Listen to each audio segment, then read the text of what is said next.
camera. And I think we can. We're live. All right, this time we'll get it right? Fuck me. We're here. I want to say that this is like the first time that we recorded this, but this is like it was like 5 takes originally, and then we lost the audio, and so now we're doing this again. So for us, it seems like it's definitely not the first time. But welcome back, welcome. Welcome to episode 0.5. 0.5 of the Tacoyaki podcast. So yeah, it's been a bit of a journey in the making. Yeah, I mean, we've been trying to do this for a year and a half now, right? Yeah. I mean, or at least talked about it. Talk about it. I think tons of people do talk about it. Like, it's one of those things where I feel like we're like, oh yeah, like, oh my god, like we have so much to talk about. Like, we can totally do this. Versus like, you know, swapping into the trough of, oh my god, no, like no one wants to hear what I have to say. Like, we're totally useless. Fortunately, I don't have that issue. I'm ready to talk at all times, right? Yeah. Well, you know, I think for me, you know, work has calmed down a little bit, so it's sort of like, why don't we give this a crack? After all? Yeah. Plus, I mean, like, there's some interesting topics going around Japan specifically that I think are fun to talk about. Yeah, that's true. I mean, like, you know, we've got the what we're talking about today, which is like the foreign attacks. Yep. The overseas visit attacks, or like the 2-tier system that's sort of coming in some restaurants and stuff. And like, if you go on like any talks mentions about it on Reddit, like everyone is just pissed, like they're flaming Japan stuff. And like, I mean, based on what they're saying, what they've said, like I could see the cause for issue, but it seems like a very one-sided take on the situation. I guess so. But anyway, enough of that for now. Who the fuck are you? Who are you? So yeah, call me Leo. You know, I've been living in Japan now over 3 years. I'm from the States originally, a Florida man, if you will. But yeah, I have a lot to say. Not all of it might be insightful, but it should be a fun time, right? True, fair enough. And I guess I'm Kento. So been living in Japan for a couple of years now, half Australian, half Japanese. So yeah, an eclectic group. Another great podcast where people from overseas comment on things that are happening in Japan. Yeah, there's only like less than a dozen of them, right? Yeah, exactly. Very unique. But don't sell yourself short. I heard you're like a Valorant streamer extraordinaire, you know? Oh my god, no, let's not talk about that.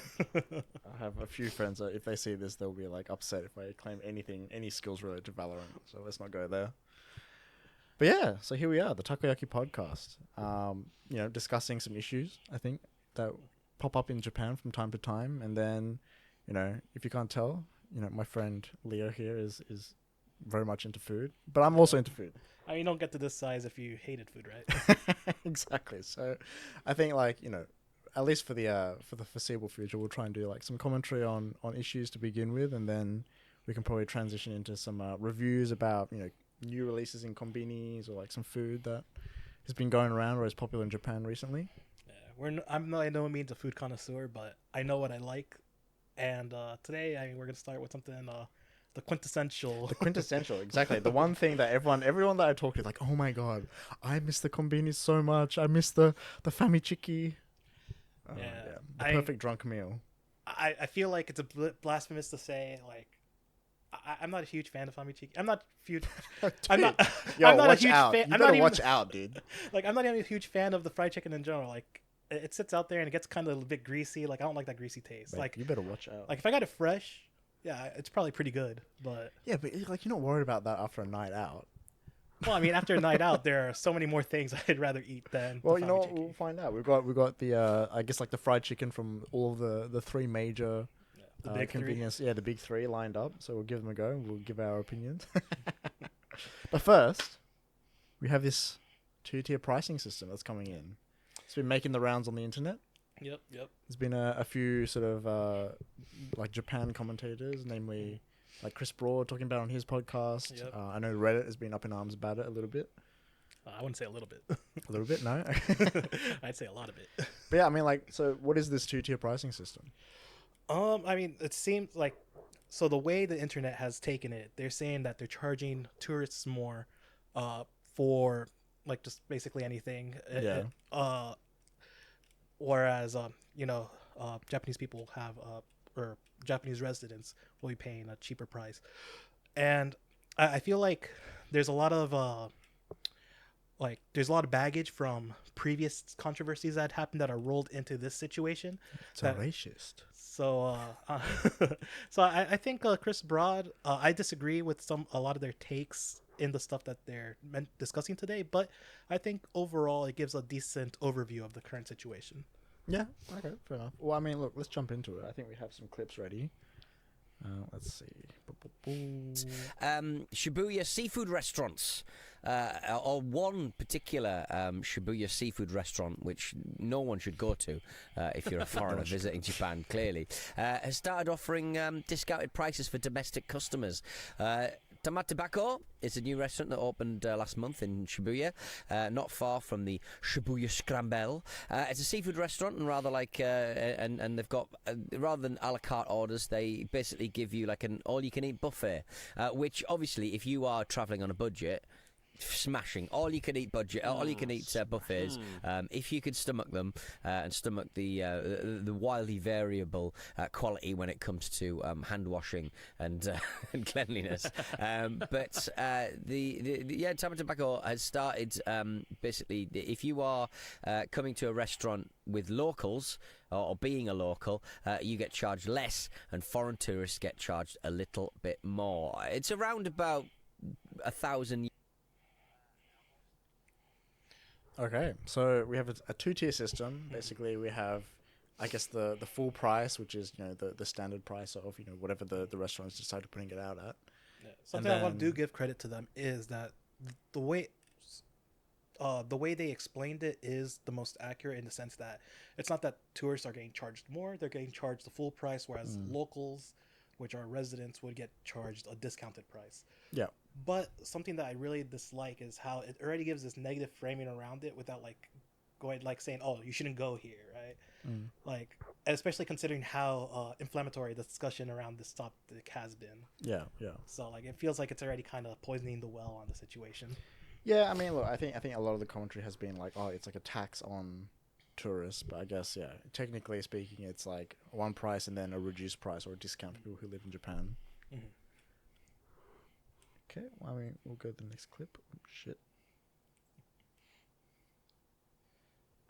Touristy like Golden Guy. I mean, I was in a pub with Connor and Pete one night, and we looked. There's two menus, one English, one Japanese, and you could see the drinks are marked up like a few hundred yen more for foreign tourists. I'm a little bit sympathetic to some Japanese establishments. There's a izakaya the other week that sort of said, if you can't speak Japanese, don't come in, kind of thing, which is a bit of a dickish move. No, looked into it, and his restaurant was in an area of Asakusa where there's a lot of tourists, and he claimed that tourists were spending sort of 50% of what a Japanese local would normally pay for at one of those restaurants. It's unfortunate he's in the area with a lot of hostels, and the sort of folks that are probably staying at hostels are travelling on a budget. They go into his place, they're like, I'll have a piece of fish. And usually a Japanese customer would spend a lot more and get a lot more foods and things. So I can kind of understand his exasperation a bit, but... Well, it's... Okay, so English menu versus Japanese menu. I mean, that's a pretty, I think, common thing that sort of has happened in the past here. Yeah, it's something that people have been mentioning since I've been aware of traveling in Japan. I remember, it was like 2018, the first time I came to Japan. One of the common tourist advisory things that they'll say is like, oh, make sure looking at the price of the English and Japanese menu, even though you can't read it, you'll see that things are marked up, like he said.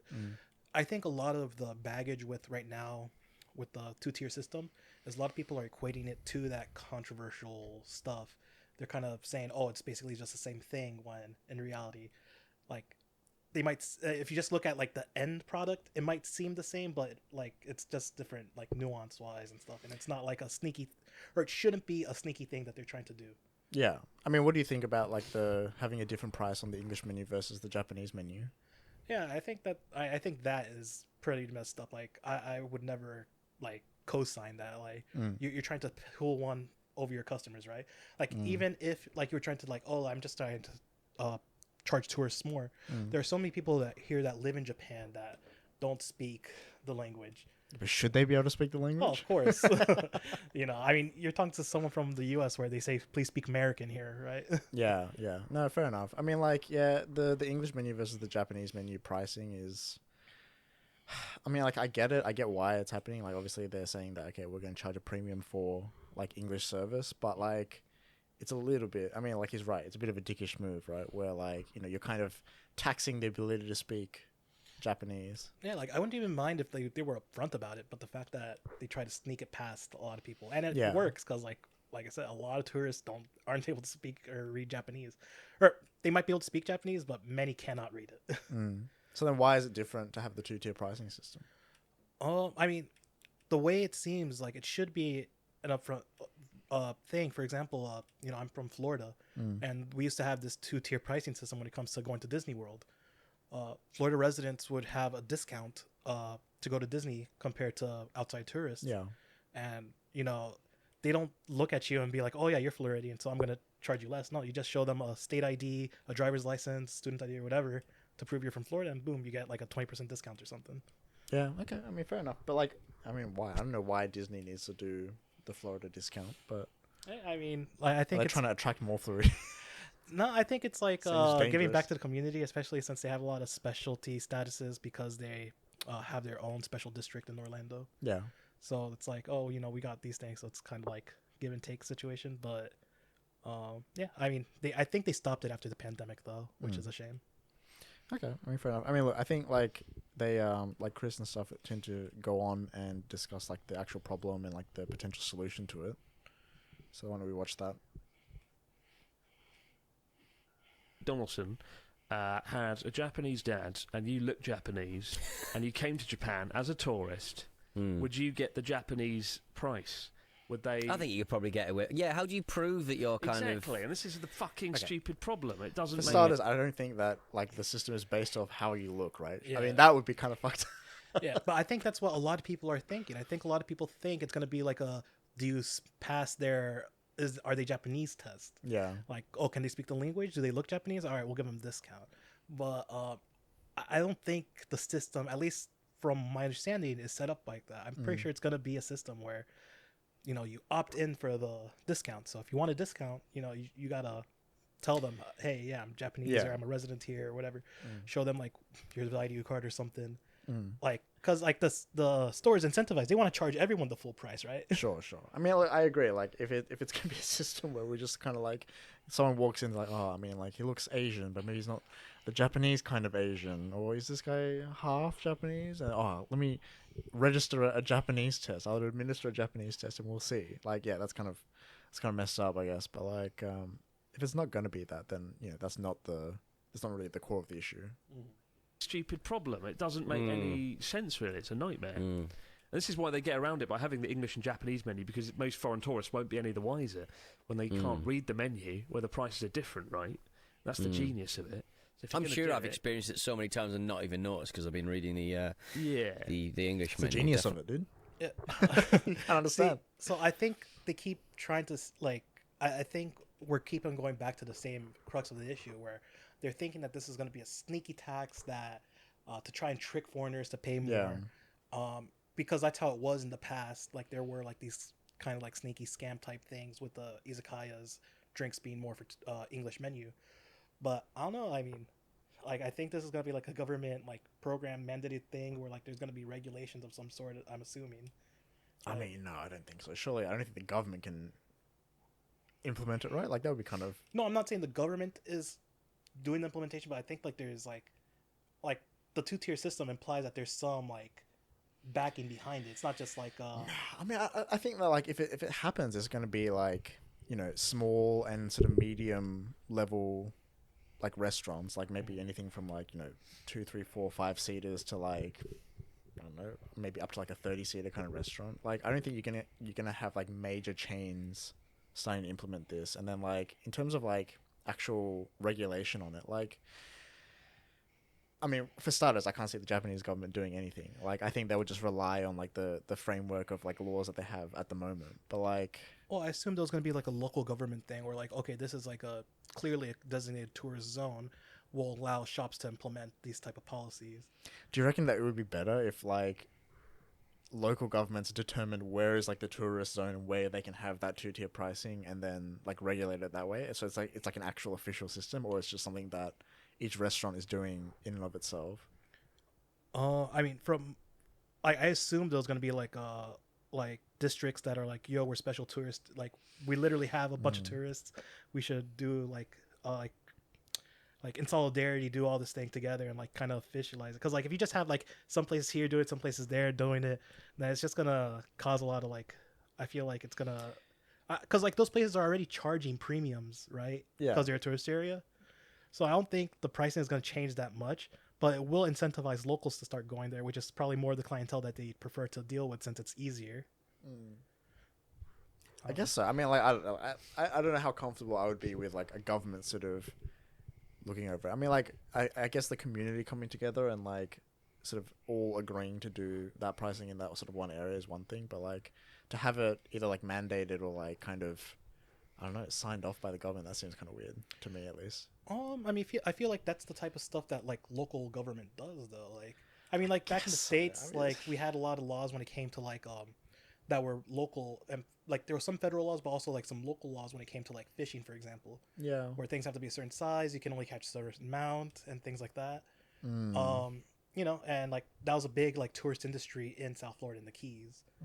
So I assume it'd be something of that nature. No? I mean, like, I can see them like maybe like if it becomes a massive thing, like restricting kind of areas or zones or designating areas or zones where that can happen. But the problem is like, where do you even like draw those lines, right? And so like leaving it up to the restaurants, like, yeah, it is less regulated, but I feel like it ends up being a little bit fairer. And it's also kind of like scary to have like the government like mandating how you can set your pricing and like what kind of system that you use to have like, you know, pricing within your restaurant and stuff, right? I don't know. I mean, I guess I might be misinformed, but I just based off like like when I read the articles and stuff, it seemed like stores were banding together to do something. Yeah, but like stores banding together and like the government saying, okay, like now you guys have to do this or should do this is like Well, a I different mean, thing, you right? keep saying like the government, but like Dude, local it's government. the government, dude. They're here. But, They're like, controlling. But like the local government is literally like those same store owners are probably have like are part of like or talk to the committee members and stuff like that. And Yeah, it's like maybe. Like I said, I would feel a different way about it being like a government thing. I think like if you're getting like a community of stores together or like, you know, stores are doing it on their own, it's kind of a little bit of a different story. But yeah, I don't know. if it's literally just an individual store thing, then I don't know why people are up in arms about it. Like if it's a place that does it and you find out, just don't go. Yeah, I guess If it's so. just like individual stores, you know. Can do. I think that if the only way around this is to charge sort of a greater landing fee. I don't know if you already pay a fee as a tourist coming to Japan in the price of your airline ticket coming to Japan, but they should probably have like a fine. He's talking about like something else, right? Okay, yeah, he's talking about like like a landing fee in terms of like I guess at the airport. Yeah, but like that's like the only way you have a landing fee is if like you're bringing like like you're paying a tax on like goods you're bringing in, like it's an import tax, right? Like if you bring like a ton of like gold or something. 500 yen fee to just enter Japan, full stop as a foreign tourist maybe, and then use that money to help fund A flat fee to enter the country. I mean, okay, let's be fair to him. Like 500, like he probably just threw out a number. Sure, 'cause, like 500 yen, that's not doing anything, right? So what amount would be right to charge tourists? Well, I mean, I just think fundamentally that's not a good idea because, like, okay, the government collects the money, but how are they dispersing it? Yeah. Like, how do they decide what they're gonna do with it? And stuff like probably never gonna get to the people that need it. Like, I don't know, it doesn't make really much sense. Like, it's just Yeah, that's true. I mean, like, I guess like the issue is that the over tourism thing is like a pretty like localized and like specific issue to like certain stores and stuff. Like I know that, you know, if you go to like Asakusa, it's not like every single store is getting a ton of business from tourists. Like it tends to be like places that are highly rated on Google or, you know, whatever sort of draws the attention, or, you know, whatever's been fucking highlighted by all these TikTokers that are yeah, it's so top strange. 10 like, best places you have to visit on your visit to Tokyo, and if you don't do it, your trip to Japan was shit. And Yeah. You're memeing on them people, but like that they got me. They got my ass. Like when the first time I came to Japan, you know, like I remember when like the jiggly cheesecake was like this huge thing. Like you saw it all over Instagram, and all that stuff. I was like, damn, like I made that one of my destination spots. I'm like, I gotta go and eat the jiggly cheesecake in Osaka. And you know, like I walked from Osaka Castle all the way to Dotonbori because like my friends and I were like, oh, we can just walk. Like we're not gonna pay for transit. Yeah. And it was like it ended up being the hottest day of the year, like because there was a major heat wave, and like it was the most miserable experience I've ever had. And like since that day, we're never gonna walk anywhere. We're just gonna take all the public transit. We get the cake. We finally get to our place, right? We sit down and try it, and I'm just like, this is the most mid-ass cheesecake ever. What the fuck? I was so pissed. I mean, they like, they get lots of people. I mean, like the other thing that always comes to mind is like, I feel like whenever I talk to people or like mates that come over from Australia and stuff, they're like, oh my god, like I want to try ramen, like send me some good places to go. And I'm like, oh, I mean, like where have you been already, or like where are you planning on going? He's like, oh, I've already been to so many places. Like I went to Ichiran, I went to Ippudo. Okay. I know that Ichiran gets a lot of shit. Okay, but I don't understand, I don't understand how Ichiran became like the gold standard of like must go to restaurants in Japan. Like I don't understand where it came from. I don't even know how people know about Ichiran, because like okay, Ippudo, I kind of get it. We have it in Australia, and so like I can understand like wanting to like compare the two. But we don't have Ichiran in Australia. But everyone goes to Ichiran. Okay, so the way I found, because like I fell into the Ichiran meme too. I knew about Ichiran when I first came here, and I was like, I have to go to this place. Yeah. And it's because I used to watch a lot of like food bloggers that would like travel around. Yeah. And so if they ever went to like a country that I plan on visiting, I'd like look at the places they went to and like what looked good and stuff like that. And there's this guy named Mike Chen who has a channel called Strictly Dumpling. Yeah. He has millions of subscribers. He would often go to Japan, and I feel like he caused a lot of this stuff. Is it him? I think it was him. Like he went to Ichiran Ramen, gassed it up, and talked about like, oh, it's like this quirky little single booth thing. Yeah. Like it's all this awesome experience, excellent service. You get to make the ramen. Also, people that shit on Ichiran, like, you made the ramen, okay? Like. You were the one that made the ramen. Like if it sucked, it's on you. I guess I don't know. I mean, like it's fine, but like it's just I don't understand how it became like the go-to place, and it's not something that I would line like. Dude, like I was I agree with that. Like I would never, like in Osaka, and like there was legitimately like a 2-hour line. No, the one in front of Umeda oh my God. station, or the one in was it Shinjuku? Yeah, like those three, always like hour wait. I would never wait more than like 5 minutes for Ichiran. Yeah, no, it's for me, it's like just a solid ramen to go back to. I also really like the chili paste. Like, yeah, look, I don't know. Like the point is, I think coming back to like to what Chris is saying here, like having a landing fee, like it's just impossible to like to distribute like fairly, right? Because certain restaurants or certain areas blow up and like they get the over tourism thing. Like how do you allocate like this funding that I guess the airport or the government is collecting, fairly? Yeah, plus the people that are getting over tourism, they don't have the issue because like they're making bank from people going. The people I feel bad for are the people that are right next to the over tourism place and they get zero customers. That's true. Like I just see like this small little stall owner, like the stall next to him is popping off, has like an hour wait line, and he literally has no one, and he's selling like a similar thing, and I'm just like, damn, he got the short end of the stick. All right, we'll continue watching. The argument you hear with these places is that by having foreign tourists come in, they're losing their repeat customers, or they're sort of forcing out their repeat customers, which are the sort of lifeblood of the business. Yeah. And so I think rather than having a two-tier pricing model, the solution is to have more like a point card system, right? Where, if I'm a Japanese local going to the izakaya or going to this place, have a point card, I go and I get a discount as a regular returning customer, right? I don't think I think that would sort of solve a lot of issues for everyone. As a regular customer, you get a discount for the point card. As a business, you get the repeat customers coming back, keeping the business going. And that way, you don't need a two-tier price system, and you can develop some loyalty and whatnot. So, I mean, I think the first problem that you mentioned where, after the virality, the stores kind of end up like being crippled business-wise because the repeat customers don't want to come back. Like, for example, if there's a ramen shop that there's a kebab place by me, right? And like I go there every once in a while. Like it's a nice place. It's fine. It's relatively cheap. But like if I have to wait an hour for that kebab, I would never eat that kebab. Yeah. I would never go there. Yeah, I guess so. I mean, like the repeat customer thing, like it's something I get. Like like if you get a massive flood of tourists, like obviously your customer base is changing, and I think that like especially if you're like a small, medium kind of size restaurant, you kind of have the right to at least sort of curate your customer base a little bit, right? Like if you want more local customers, and obviously tourists, they come once or twice and then they leave. It's repeat customers and that sort of stable business that is pretty important. But I guess it depends on like what you're saying by like regulars, right? Like there are regulars and there are regulars. Like if you have and it also depends on the size a little bit. Like if you have a small restaurant, like up to 10 seats or something like that, sometimes you'll get like local people who are there on like a weekly basis, or more than that, right? And so like those regulars are people that you have to like look after, and yeah, they are the lifeblood, but it's also like as a restaurant or like a bartender or whatever, like you like talking to your regular customers, like they're almost like friends, right?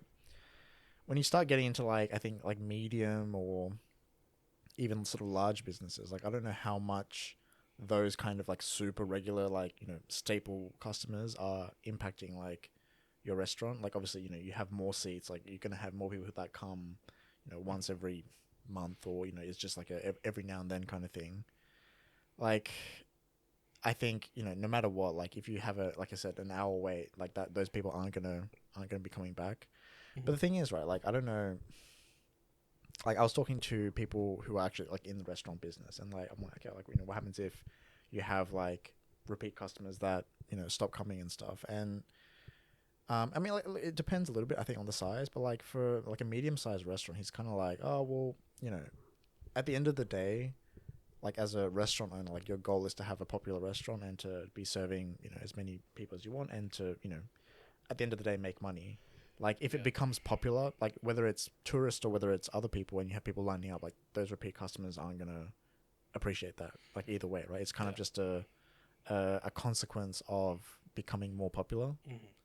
Yeah, I mean, I think they are kind of focusing on the wrong people when it comes to over tourism. Like it's just a very feast or famine system. There's just a lot of people, like there's a lot of places that'll pop off, but just as many places, like a lot of locals will avoid those places because they don't want to go, and so it causes like a lot of restaurants to not really get much business, even though they're in a popular spot. Yeah, because a lot of people are trying to go to the known good places already. Right? Yeah, I think like especially for a small restaurant, I think it's less of an issue. Like I wouldn't want to see like a 2-tier pricing system in like a 10-seat restaurant, because that is where you're starting to get like, okay, like my actual local regular customers, like the regulars are really the lifeblood of the business. Like for me, like I have a sushi place that I go to on a fairly regular basis. Like there are other ways other than a 2-tier pricing system that you can kind of maintain that customer base. Like if you actually have regular customers, like you should be providing a lot of service. And like a point card is kind of is kind of whatever. But like for example, with the sushi place, like I have a direct line to the owner, and it's like, okay, like I'm coming on this day, like can I book this time, or can you get these like fish in because I want to try these fish. And like I have a direct line, and like he deals with me sort of through that versus any other sort of extraneous system. If you have actual like people that come on a regular day, or like they're on like almost an everyday sort of basis, like you can save that seat for them. Like there are things you can do, I think, as like a really small business owner that kind of negate that without having like a 2-tier pricing system. I think it's once you get into that like medium tier of like 15, 30 seats is where you sort of that management becomes a little bit more difficult. Yeah, I mean, we briefly glossed over, but like one of the major points of a solution was the point card system. And I mean, I don't know about you, but I fucking hate Japanese point cards. First of all, they're freaking garbage. Like you got to go visit a place like 20, 40 times before you even pay out like a free side. I don't know about how it is in Australia, but in the States, like, like every 5 times you're getting something. Like, yeah. Like it gets bigger as you go along. Exactly. Like, but I don't know, in Japan, it's like, oh, you finally came here the 30th time. Congratulations. Here's a free side. It's like, okay, yeah. Yeah, no, 100%. I mean, first of all, like every single like convenience store chain, every single like the JR stores, like they all have like fucking a different point system. So like, and you start having to get like physical cards and stuff. I mean, it's starting to get a little bit more digital now, but it's still No, even super then, annoying like to you still manage. there's so many things you have to carry in Japan. Like you have Just to make carry it one thing. like you One have to, thing. like you have your My Number card, you have your Zydu card, Yeah. you have your insurance card, you got like a dentist card, you got like a card for your gym membership, like you got all your credit cards and your regular ID. Like there's like so many things already going to your pile. Like the last thing I want to put in there It's are like a point physical cards point card. to Yeah. other places. I mean, yeah, and like even if it is online, I mean, you're right. Like, obviously it depends on the place, but like, yeah, there's like a massage place that I go to, like not. It's just a normal massage place. It's not. All right, It's not I the got kind that you. you're thinking of. But like they have a point card system, and it's like I think every 1,000 yen that you spend, you get like a new stamp, and it's like fucking 50 stamps, and then you get like 1,000 yen off a massage. I'm like, what the fuck? All right, cool. Yeah, but I mean, You just casually spend $500. but back on the 2-tier system, I actually think that the 2-tier system would actually probably work best for like the unpopular restaurants, because it'd give, because like those unpopular restaurants, like usually they are like smaller or unknown. It would give reason for locals to go there, because like Yeah, like it's tourists true. aren't going to go there. They're just like, because like they just want to go to the places that are like famous, they know are good, based off what they've been told and stuff. So it can reinvigorate these tourist areas that tourists don't go to by like trying to, entice the locals. Yeah, that's true. That's true. I mean, like, it's probably a good point. Like, if you're providing a discount for locals, let the tourists go to like the places that they're going to go to based off TikToks and reviews and stuff, and then try and attract, I guess, more local customers or places that aren't as popular with tourists. Yeah. Plus, now that sushi place that you like, you get a discount. Yeah, that's true.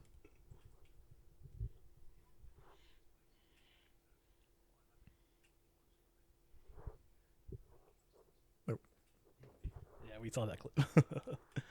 Oh, so that's all the clips. Oh, is that? Oh yeah, it is. Oh no, point card's bad. No, that's the one I just. No, you didn't. What? You did point cards. I did point cards bad. Oh. It's the same link. Mess up the links, bro. Damn.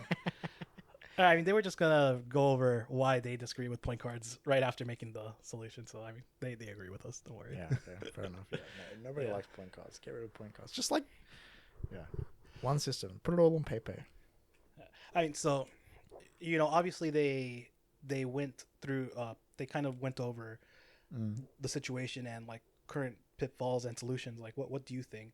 Like, how would you fix it? Like, what would you do if you were a restaurant owner? To do. Wait, what do you mean? Like about the whole 2-tier system. Like, how would you solve this issue over tourism? I mean, it's a hard one, right? Like, I think at the end of the day, like with like 50 million people coming into the country, or whatever, like all those people have to go somewhere. Like they all tend to come to Tokyo anyway, and so like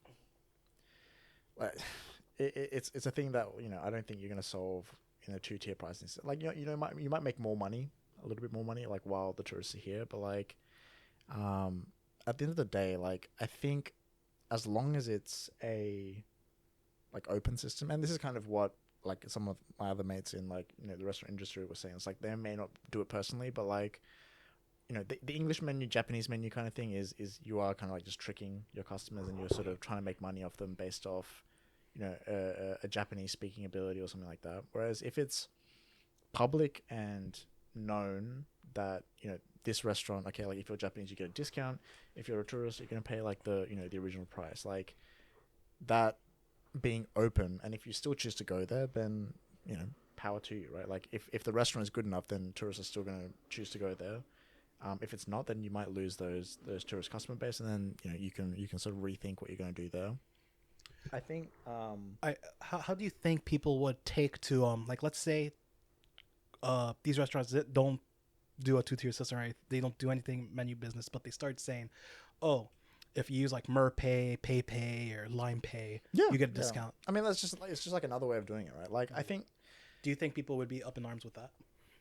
I don't think that would even make the news, if I'm honest. I mean, like, the thing is, right, like Even though it's essentially the same thing. it is essentially the same thing. It is essentially, the same, but I don't think like if it was a payment method kind of thing, I don't think anyone would make a fuss. Like I think the reason that people are making a fuss is because it feels like it's going to be like a system where you walk in and then an expert, like a racial expert, like scans you and they're like, oh yeah, actually you're only like 15% Japanese, and like I see your bank records and actually you're earning like money in overseas, and so you're not allowed to have like a discount. Like it's not going to be like that, right? Like like anyone who lives in Japan has to carry the residence card. Generally, if you're Japanese, like you're carrying some kind of ID. Yeah. Like the PayPay stuff, like those are payment methods that you can only register if you have like a Japanese bank account. And so like that's just another way of sort of I guess proving that you are living in Japan. Like sure, you might have some people that have like I don't know, bank accounts or old residence cards or whatever that they've left over from when they were here and they've come back as a tourist. But like I mean, they punch those though. Yeah, I guess. I mean, like it's just not really that big of an issue. I think that weird overlap, and so the fuss is over. Okay, like it's like going to be racial profiling. I don't think that that's going to be the case. If it does become like a bigger thing, right? Like it's just going to be like, oh, we have a discount for people who live in Japan. Show your residence card if you want to. If you feel weird about being ID'd like at a restaurant, then I mean, I don't know how you get into like clubs and stuff, but I can't see it being a huge deal. Well, yeah. So yeah, like looking at the thread, like even the top comment, like they keep focusing on like, which saying, oh, so how does this even work? Like, do you have to show proof of residence if you want the discount? And like they're saying this as if this is such like a crazy thing to do, which I don't know. I feel like that's just like you have to give out more information to get a freaking membership card to a karaoke place, right? So like flashing a Zaidu card or flashing a student ID or whatever you have, like to get the discount is I think it's something that we pretty much already do. That's true. I mean, like it's a weird one because like I was talking to my mate and he's like, like I don't think that we should be having sort of multiple pricing based on like where you live and things like that, or like where you come from kind of thing. But like we already kind of do that, like you said, with like student discounts or like with seniors discounts, like depending I guess a stage of life or what you can afford. Like we provide discounts or like sort of additional or other services. Yeah, theaters even have Women's Day where you gotta flash your ID to prove that you're a woman to get a discounted woman's ticket for the theater. Yeah, so I mean, like it, like to me, like it's not the craziest leap ever to like to start going into like, okay, well the Japanese economy is. And at the end of the day, it is like a band-aid solution to the lack of inflation or whatever in Japan. But yeah, that's the crazy thing too. Like, what will happen once like Japan's economy rebounds or the yen rebounds if it does in the future? Like, are they just gonna get rid of this tier system? Or are they just gonna lower the discount? Or yeah, I mean, look, like that's why I think it's gonna be really hard for like a government to do anything about it because like there's too much sort of like variables involved, right? Like when do you stop the system? When do you implement it? Like how do you start dealing with like either like countries that have a worse exchange rate than Japan, like tourists from there, are they just going to cop like an insane price hike? Like there's a lot of weird things sort of in the I guess the surrounding for a government to be able to like do anything about it. But like as a local system, like I think if you're one restaurant and you're just making that decision for that one restaurant, like you can see whether, okay, we're not getting any customers anymore. Like, why don't we get rid of this system? Or, yeah, it's really interesting because right now there's like two things that are really causing this situation to be so aggravated. First is like the pandemic just opened, so Japan opened up as a country. So a lot of people that have been postponing their trips are finally like rushed in. Like we still have like carryover from that, I believe. But the other thing too is like the Japanese yen, like parity to foreign currencies, has been at the lowest it's ever been. Yeah, like it's a bargain sale right now for anyone that's outside of Japan coming in. Like for example, Mexico, which is not doing great, or it's not as good. GDP isn't as good as Japan, but because their currency in comparison to the U.S. has not devaluated at all. Like now coming to Japan is like super cheap. Like I actually have cousins reaching out to me being like, yo, like I can finally come to Japan. Like, so I think like a lot of people outside of the States assume that tourism is like a big, they always hear about how strong of the industry tourism is in Japan. But before that, like, I think it's like the vast majority, like 90+% of domestic of GDP from tourism was domestic. Mm. Like before this year, I think the most amount like Japan would average like maybe like 3 million foreign tourists or something like that, Mm. and now they're projected to go like 33 million plus this year at the end of the year. So like, yeah, this over tourism, like Japan has just never seen so much foreign tourism, and it's overburdening places that aren't built for that. Like Kyoto right now is is a hellscape. Yeah, I mean, that's true. But like at the end of the day, right? Like, I think rather than trying to figure out ways to like stop that, like you're not going to stop that. It's more important, I think, for Japan to figure out ways to deal with it. Like, again, like I was talking to a mate who sort of works in the restaurant industry, and I think his sort of comment on it was that like I think in Japan, like we tend to not look at solutions that enable things. We kind of try to shut things out and like try and almost just succumb to the flow of whatever's happening. Like for example, like with the over tourism thing, there's like that Lawson near the near Mount Fuji. I mean, like maybe that's a topic for another week, but like the level one solution to that is like, okay, like there's too many people here and maybe there's like too much rubbish or whatever, so we're just gonna block the view. Yep. And I think like that kind of thing, like those kind of areas, the what makes Japan kind of special. Like surely there are other ways, and like They could have just monetized it.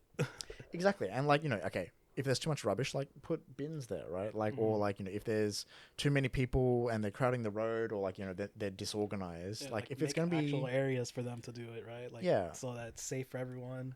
You can get some revenue because I'm sure that place isn't doing like it has low population, so influx of outside cash would be huge for the community. But exactly, like at the end of the day, like the fact that you have that many people coming to that spot, like they're spending money somewhere, right? yeah, they spent the money, and instead of like monetize, they spent money to To cover get up rid the of river. to get rid of that, and like okay, like yeah, maybe it makes it quieter for the local residents kind of thing, but like I think there are ways to manage it. Like how hard is it for the local government to hire like one security person or like And they were someone able to hire a construction team to build that thing pretty quick. yeah, exactly. I mean, like, yeah, hire like one security person to just like manage the people there, or put bins there, or like put barriers or whatever they need to like sort of the infrastructure to help manage the extra load. And I think like that could be said for a lot of areas in Japan, right? Like there are a lot of things a lot of over tourism issues where yes, it's a problem, but like there are probably better solutions than to just completely like just nuke the tourist area and like be like, okay, we're not doing this anymore. Bye. Yeah, I feel like that place is a good example of what your friend was saying. Like they're trying to, instead of working with it, they tried to just shut it down and go back to how it was. But then there's also other places where like, yeah, I understand why they closed that area down. For example, like I don't know if you heard about the Gion, like the Michael area. Yeah, but again, right, like that like I said, I think Japan has this tendency to like want to go back to whatever it was before and not sort of work with the progress and shape the progress in a way that is beneficial for everyone. Like shutting down Gion, like yes, Well, I mean, I think the big difference was like they're like the Michael are not supposed to be photographed even in normal times, right?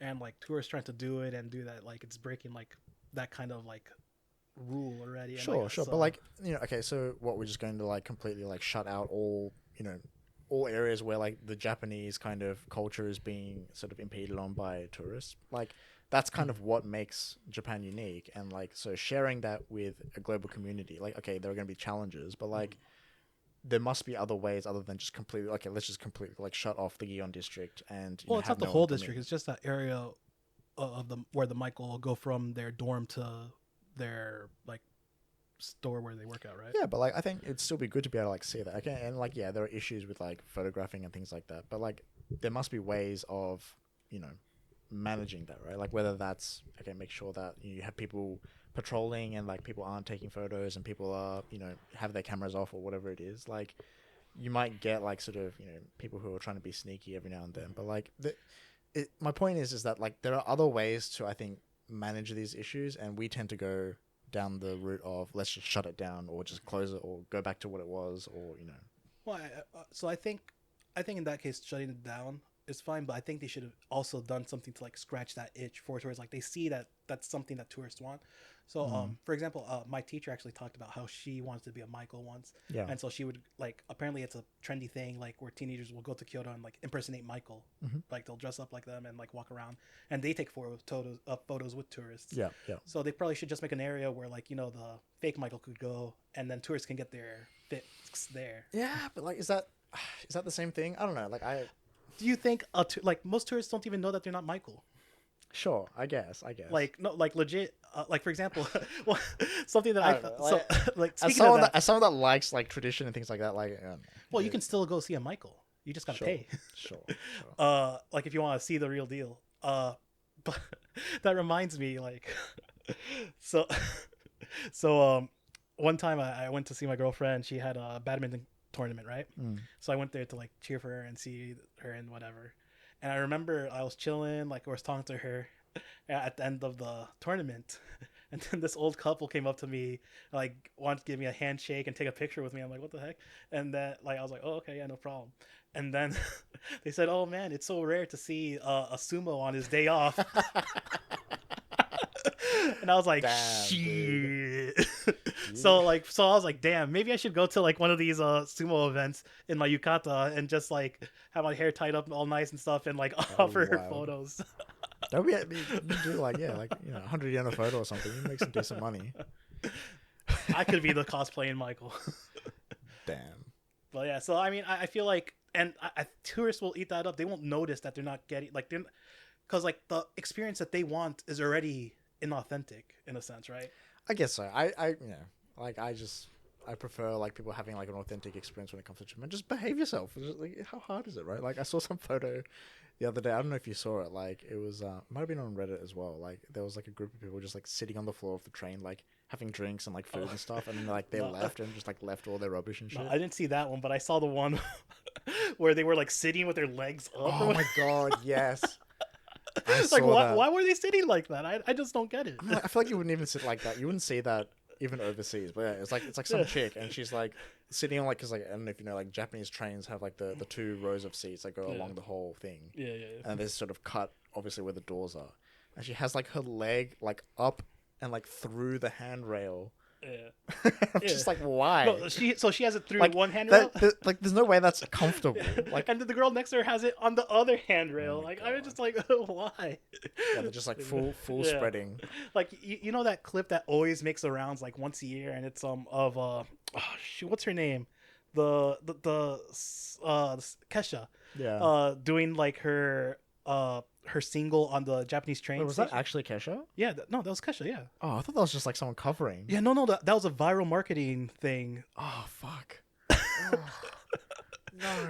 Yeah, no, you didn't know that's her. No, I didn't know that was her. I thought that was just some chick. Oh, Like, doing a maybe cover. I'm spreading misinformation right now. I don't know. I mean, But like we'll put the video up. Pretty sure that's her. Damn. Fuck. Yeah. Like I don't know. Yeah, I've seen that video as well. It's just like, it's like it's just some white chick. I don't know if it was Kesha or not, but like she just like everyone's like quiet, and then she just starts singing like Yeah. a Kesha song, which I guess if it's Kesha that makes sense. Yeah. And like she's also banging on the side like for the beat and stuff. It's really loud because like Kesha, like she belts her voice. Yeah. Yeah. And like I think it was like and they didn't get like I don't think they could get any permits or anything, so they just did it live. Like they just did it live. yeah. I mean, look, that's kind of like almost like another issue, right? Like the over tourism thing is one thing, and I think that like I said, like it's probably important for like the Japanese economy, and like there are other ways you can probably handle that and sort of create a more manageable space. But like, dude, like influencers coming to Japan, like that's dude, like the Johnny Somali stuff, like. But like yeah, like there's been like a few like viral TikToks. You know what hurts me the most is like I see these tourist photos, Yeah. right? Or these like reels or whatever, and then like you look at the comment section, and like yeah, of course it'd be Americans, like always American, like shitting on all Americans. And I'm just like, damn, like bro, dude. like you really like doing it to us like that, like when I don't even know if all of them were Americans. Okay, they were just white. Wow, it's the American personality, man. You guys are Nah, boisterous. But Oh, yeah, I don't know. God. Yeah, I mean, look, it's one of those things. Like, I feel like every now and then you'll see like a news or like some news about like some happening on like a train, Like every single time I'm like, please don't be a foreigner, please don't be a foreigner, and every single time it's a foreigner, I'm just like, oh my god, why? Nah, man, that reminds me of the pandemic. Like, oh, COVID case spreading, and you're like, oh, please don't be a foreigner, please don't be a foreigner, and then it's like, oh, like I remember there was one where the newspaper was like, yeah, like person just from the plane went straight to an izakaya. Turns out they had COVID and infected the whole izakaya, and I'm like, fuck, dude, it was probably a foreigner. And then turns out it was just a Japanese dude. I'm like, oh, thank God. Yeah, no, it's an interesting one. Like definitely like the over tourism and like the more exposure to like all kinds of people coming to Japan, not I guess just like well off tourists or like people from just very very different cultures to Japan. Yeah. Like I don't know. I mean, like, how do you feel like? Because obviously, like, you probably get recognized as a foreigner more than I do. Do you feel like it's made a difference in terms of like how people interact? I mean, surprisingly, like all my experiences have been really, really good. Like I've never had any bad experiences. Yeah, I mean, I bumped into people. I'm a big guy. You reckon they think that you're a sumo wrestler and that's why they're like, oh, They give me the pass. No, but I mean, I just try to be respectful. I try not to intrude on people's spaces. I've never had any issue. Like I never got stopped by police or anything like that. I've never been turned away from a restaurant. But then again, like I always like pretty like say, oh yeah, like in Japanese, oh can you sit 3? Can you sit 4? Whatever. Like or like I'd be with someone that's Japanese. Like so, I don't know. I've never personally experienced it, so it's hard for me to say. It's an interesting one, yeah. So for you, like, do you get clocked for as Japanese, or do people assume you're white, or can they tell you're half? It like honestly, it just completely depends on who I'm with. Like if I'm with my dad, or like if I'm with like our sort of foreigner friends who are obviously foreigners, like you definitely get like the English menu. You definitely get like the. Would you like a spoon or chopsticks or whatever? I feel like I've never seen someone ask about chopsticks. Like that's been like a meme for the biggest, like for like the longest time. But like I've never seen that happen. I've only happened like for me, it happens sometimes at the konbini. But even then, like it's like they don't. But like, okay, that I mean for me at least, that just depends on the food. Like they're not like, oh, like do you want chopsticks for your ice cream? Like it's always like a spoon. Course, yeah. But like, or like rice and like the risottos and stuff. When I first saw you, you definitely looked more white to me, but today you're looking more Asian. I mean, yeah, I get a mix of that. Like people are just like, oh my god, like I didn't even like clock that you were white, or like, oh my god, like I didn't even clock that you were like Asian. Like it just depends. But like, I think if I'm by myself, I think like it helps not having like an accent and things like that. Like people will just deal with you as Japanese. Oh, you know what I'm jealous of is people always saying, oh, when I sit on the train, no one wants to sit around me. Whenever I sit in a train, that's not the case. I'm always squeezed in there in the seat. I'm like, damn, what the like again, like you see foreigners on the train and stuff. Like I've never really noticed people not sitting next to them because they're foreigner. Like, yeah, it's an interesting one. Like, but I have noticed that like definitely, I feel like the sentiment of like like foreigners that live in Japan fucking hate tourists. It's so fucking funny. No, so we were talking about this earlier before the podcast, but I don't know what it is, but whenever I see other Westerners, especially Americans, in Japan, like that live in Japan, they're locals. They seem to be quite closed off, and they don't really want. They're like, oh, this is kind of my turf. They're kind of territorial. They're like, I'm the guy, I'm the foreigner in this area. Which is really strange to me because like then I hear like stories of like my Filipino friends and Chinese friends or Brazilian friends where like, oh yeah, like I found this place because I'm part of like this network where like they were advertising it, and so I like swooped in, or like, oh, I plan on going to a vacation at this place, so I went into the local network, and then like now they're hosting me for a barbecue or whatever when I get there and stuff. And I'm just like, damn, like why can't I have that? I mean, I've definitely noticed that. Like I think like especially like there's a lot of Filipinos that live in Japan. There's a lot of like people from sort of Southeast Asia that live here. Like they tend to have like really sort of big like community networks and things like that. Like I think even when I was in like Hanami in like Osaka, like I was at a pretty local place. Like it's not really like a touristy kind of place, but like there was like a group of like 30 like obviously Filipinos because they're all like singing and speaking Filipino. Filipino. Tagalog? Yeah, Tagalog. Yeah. Okay, sorry, my bad. Not Filipino. But yeah, no, they definitely tend to have like a big network, which is not something that I have seen with like Americans and like kind of Westerners as much. Yeah. It's always the Filipinos, the Brazilians, and the Chinese that have like these, at least from my experience, have these large networks in here in Japan. and I'm always jealous because I'm like, they find each other jobs. Like, they'll be like, oh yeah, so like my place is hiring, like I got you and stuff, and I'm just like, I'm out here struggling looking for a job, Yeah, I don't know what that is. Maybe like I mean like China obviously has like WeChat and stuff like that, right? Like, Yeah. so they have like their own kind of social networks. I wonder if that's got something to do with it. But It could be. I don't know. I mean, I don't know. We got WhatsApp. We got Discord. yeah, I guess so. I mean like Discord is different. That's for gamers. Gamers get together. I want to join the like American immigrant Slack or something else. Yeah. Add me to it. So yeah, just message me down here in the comments. I'll be happy to join the secret society. Yeah, exactly. So 2-tier pricing system, good or bad? I mean, I'm pretty neutral on it. I don't think. I mean, as long as they don't implement it in these problematic ways, like trying to sneak it in it past customers just because they don't speak Japanese or whatever. Yeah.